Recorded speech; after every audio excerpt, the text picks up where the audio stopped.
Hi guys, what's up? Welcome back to my channel. Today we are in a new corner of my house again, apartment technically, and it's pretty late outside and I wanted to film this video all cozy and comfy, so that's why I'm wearing my pajamas, my cozy ones.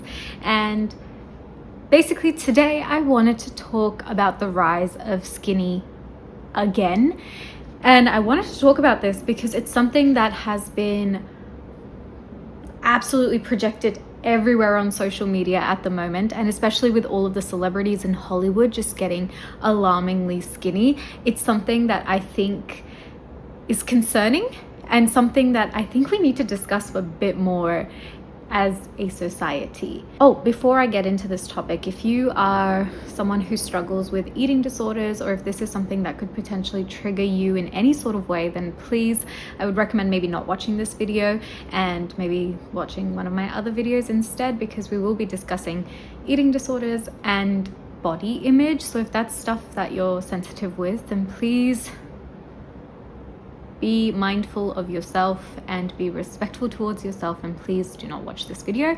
But for everybody else who has decided to stay, the reason I wanted to talk about this video is because I don't know if your social media has been anything like mine, but I have just been bombarded with images of skinny women plastered everywhere, and it's something that I no longer find appealing, which is interesting. Because for as long as I can remember, I've always wanted to be skinny. And you might be looking at me thinking, well, you are pretty skinny. No, I've always wanted to be like model skinny, like skinny. I've always wanted that. That's always something that I've wanted and desired for myself, because I was like, oh, clothes will look better on me when I'm skinny. I won't have like my arms won't jiggle, my tummy won't roll when I sit down, and like my thighs won't like absolutely pancake out when I'm sitting down. And yes, these are all very negative things to say to yourself, and it's a very negative image to put on yourself and a very harsh pressure, but that's how I've always sort of been. I mean, you can talk to my family about it, like you can talk to my mom about it. I've always been really critical and harsh towards myself and the way that I look. It's something that I've always been extra super duper conscious of. That being said, I now am an adult woman, so maybe something has changed there on like a brain chemistry kind of way.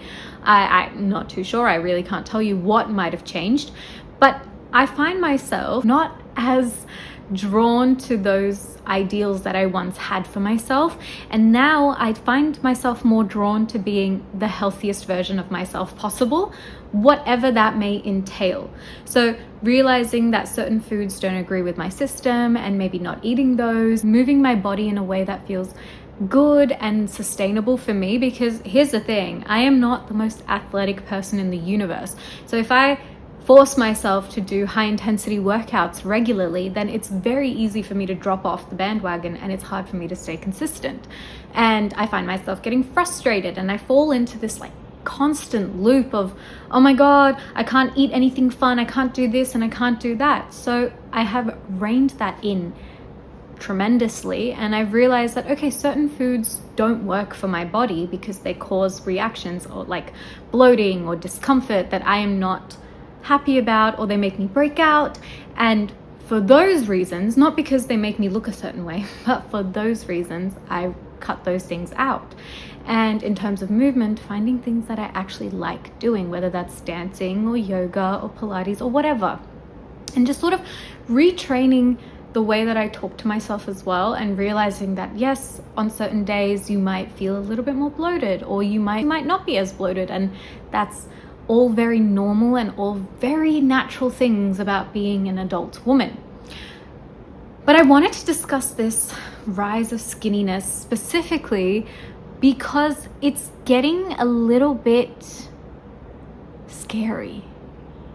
I've been seeing videos of celebrities on the red carpets these days where everything is visible. I'm talking bones and muscles, and everything is visible, and they just look malnourished. And there was this whole debate on TikTok, which I thought was pretty crazy. It was this debate of Demi Moore, or Demi Moore. I don't know how you say her name. Is it Demi or Demi Moore? The actress. Her arms. There was this huge discourse about whether she has really skinny, malnourished arms or whether she has toned arms. And personally, anyone who's on team toned arms is downright crazy, because her arms were not toned. They were just a result of being extremely thin. And I think as a society, our view on what is deemed skinny has gone so much more extreme. Like, I feel like there used to be a time when there would just be normal, healthy women who were just thinner naturally. That was our definition of skinny. Whereas now I feel like it's like you could always be skinnier. Like, oh, you could always be thinner. You could always be skinnier. You still have this like goal to reach. And that's something that I think is very toxic. This behavior of always striving to be better, whatever being better means, but constantly having this pressure to reinvent yourself and just be better every time. Sometimes it's hard to do that. Sometimes you have periods of plateau, you have periods of stagnation where maybe there's low to no movement or improvement, which is okay. And when it comes to bodies, I feel like bodies are not something that should be a fashion statement. Bodies should not be coming in and out of style, because it's not something that we as humans can physiologically change drastically in a healthy way. Now, I say this because personally I was too young for the first round of super skinny, heroin chic, early 2000s vibe, because I was either born or really, really like a baby. So that's not a period of time which is particularly memorable to me. But I was alive during the whole Pro Anna Tumblr situation, and that was something that really, I wouldn't say really affected me, but there were times when I would like look at myself when I was younger as a teenager, or even like a young tween. I would look at myself in the mirror and I would base my value on what exactly I saw. I would see other girls around me and I would see, oh, their tummies don't roll when they sit down, or they have a thigh gap, and these were just things that I really, really valued when I was younger. So I constantly felt ugly. I constantly felt like, well, I'm too fat. Even though when I look back at photos, I was a little bit chubby, but it was mostly like baby fat. Like, it wasn't even that I was chubby. It's just that I was going through an awkward growth phase, which is very natural and it happens for everybody. But I remember really, really hating how I looked in that moment, like when I was living in those times. And it's just been a constant thing. And it made me think, well, if I've always thought like this, then how many other girls are still feeling this way? And I can't imagine how this rise of extreme thinness is affecting the younger girls, the girls that are now super impressionable and super malleable to whatever they're inputting into their brains. I mean, I've been looking at celebrities and it's getting concerning. They look like they don't have any energy to talk. They don't have any energy to do anything. And it's frankly sad. There's also been a lot of discourse about how it's an economic recession indicator, that thinness is coming back around, and that it's more chic to never have your nails done, and little things like that. Which, I mean, I don't know that much about economics or recessions and inflations. I don't really know too much about that stuff, so I can't particularly comment on it. But one thing I have also noticed is people saying that it's a wealth indicator. Now, that is something that I think very much hits the nail on the head. It's almost as if the skinnier you are, the wealthier you are, technically.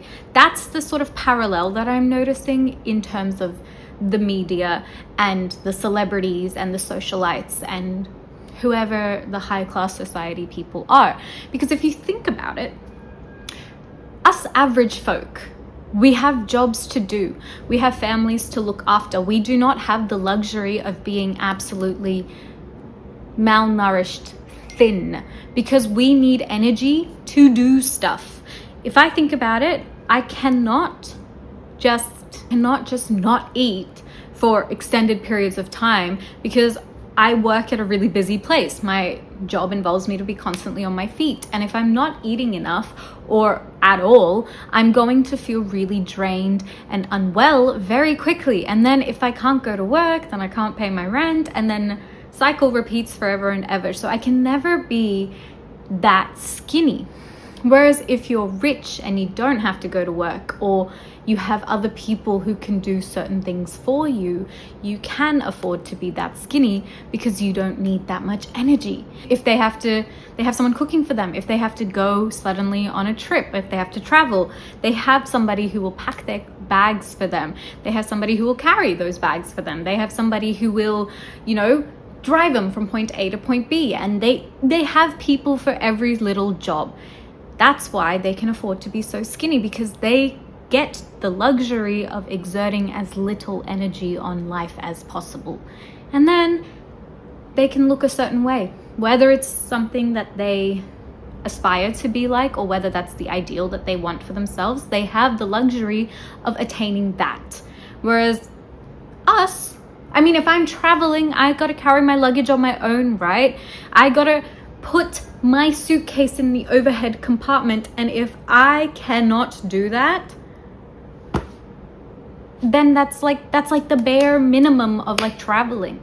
If I'm struggling to put things up there, it's like nobody's gonna help me. I'll have to do it myself. I'll struggle, I'll have to do it myself. But it's things like that where normal people like you and I, we have certain things that we do which we cannot do if we are unhealthily thin. And that was something that really, really struck me, because I was like, oh shit, I've never thought about it like that. But that's so true. We cannot afford to be that skinny. But what's concerning is that the fact that this is becoming an ideal again. Why is it becoming an ideal? I thought we as a society have moved past being unhealthy and forcing yourself to fit into a mold that society has deemed correct. I thought we had moved past this, but I guess we have not. Clearly, because tell me why already thin actresses are now becoming even thinner. If you think of the cast of Wicked, Ariana Grande and Cynthia Erivo just getting absolutely skeletal. Emma Stone, I was about to say Emma Watson. Emma Stone was already a thin actress who is now even thinner. I do not understand, because there's a sense of vitality and there's a sense of looking healthy that comes from maintaining a healthy weight. And that is shown in your skin texture, in your skin luster, how healthy people just have a bit of a glow. They have nicer hair. They have stronger, their teeth look better. Everything looks better when you're at a healthy body weight. And with actresses, I'm noticing, with celebrities nowadays, they're getting so thin that they've aged multiple years. Their hair seems weak and brittle. Their cheekbones have gone all shallow, their cheeks have gone all sallow and sunken in. Everything is really, really they look older. They look skeletal. And surely we're not looking at this thinking, that's what I want to look like. Surely not.